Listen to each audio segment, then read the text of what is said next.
so baie ouers sit so baie druk op kinders deesdae, veral op skool, ek kyk op laerskoolvlak. Dis vir my belaglik, jy weet, kinders is 9 jaar oud, dan sit ekstra cricket coaching, ekstra atletiek coaching. Die kinders daar word so groot druk gesit om te wen. En hulle vergeet om eintlik 'n verskil in daai kind se lewe te maak.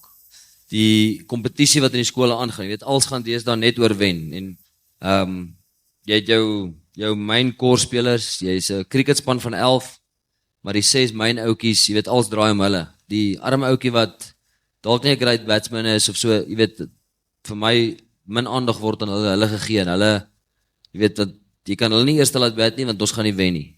Jy gaan hulle nie 'n kans gee om te bul nie want ons gaan nie wen nie. Maar daai ouetjie word glad nie bevorder nie. Daai ouetjie gaan eintlik net agteruit. En ek dink dit is die verskil. Ek dink kompetisie, hulle moet eintlik bekers wegvat in skole. Jy moet vir die lekkerte speel want dit het weggaan uit skool uit. Ek dink kinders speel nie meer vir die lekkerte nie. Ek kyk nou, my laities is 9, die ander een is 12. Ek speel saam met Marius se laitie.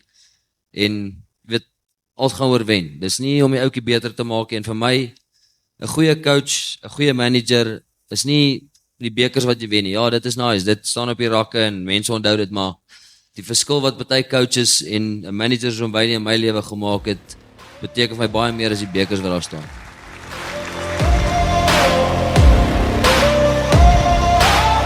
This is how legends are made.